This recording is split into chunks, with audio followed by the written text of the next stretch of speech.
E Edson, mesmo com o jato dirigido, e hoje a gente tem até tecnologias de sensores, né, que aplicam somente quando a gente vê a planta, e você pode falar sobre isso. Mas antes de falar, a gente já comentou aí de pé de galinha, vassourinha de botão, depois tem buva, amarantos. Antes de entrar diretamente nessas espécies, na colheita do algodão, a presença da planta daninha mancha a pluma e reduz qualidade, né? Então Exatamente. esse é um problema sério.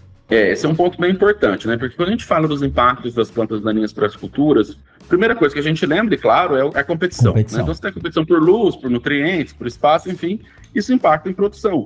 A gente tem dados de ensaios que você pode variar de 10% a chegar a 70%, 80%, claro, depende da infestação.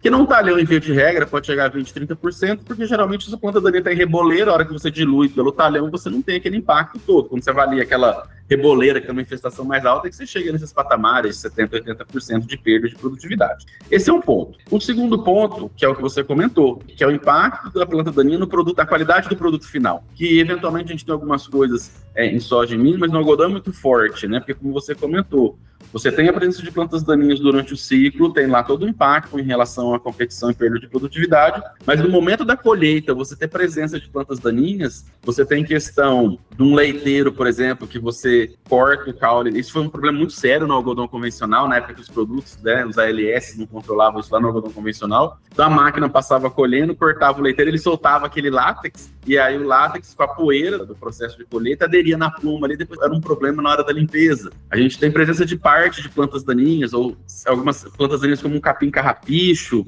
um picão preto que adere na pluma ali, depois isso aí é muito difícil de ser tirado, e aí você impacta na qualidade da pluma final, com certeza. Então, além da perda de produtividade direta, em termos de perda mesmo, né, então, 30%, você ainda tem uma pluma de qualidade inferior se essa planta daninha tá até o final. Por isso que às vezes é muito comum, Rogério, você ver capina manual no algodão. É uma coisa assim, que já no passado, no convencional, era muito comum. De novo, no início das transgenias caiu, né? Que a gente teve, né? Uma performance melhor dos produtos, mas hoje já volta de novo. Porque, claro, você tem a questão de resolver o problema, né? Não ter aquela planta daninha ali, mas também, muitas vezes, quando chega mais próximo da colheita, o produtor se preocupa com a qualidade da pluma também, né? É aquela coisa, a produtividade já perdeu, né? Por competição, mas eu preciso garantir a qualidade da pluma lá no final. É porque a redução do preço pago quando altera a cor da pluma ou ou qualquer outra característica, então nós estamos falando de dois agravos associados à planta daninha. E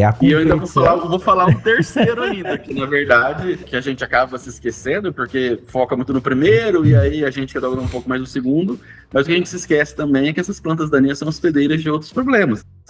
Doenças. Doenças, né? Pragas, na verdade. Pragas, né? Converso muito com os entomologistas, né? Até brinco, porque as minhas áreas aqui dentro da estação são totalmente infestadas de pé de galinha, até pra gente poder avaliar as coisas, né? Então tem muito problema de percevejo castanho, de ácaro, né? Na parte de nematóide, né? As folhas estreitas para alguns nematóides também multiplicam, né? E também hospedeiras de algumas doenças, né? Até tem alguns trabalhos com o Rafael que a gente faz, né? Onde ele inocula as doenças lá nas plantas daninhas pra gente entender como que é isso aí, né? Outra coisa, caruru é doce para lagarta, né? A gente tem uns ensaios de caruru para lagarta, você chega lá para avaliar, a nervura da folha, a lagarta comeu todo o caruru, então, ok, né? Tá multiplicando, né? Então tem esse terceiro ponto também, Rogério, que ela, na verdade, ela é fonte de multiplicação de outros problemas, né?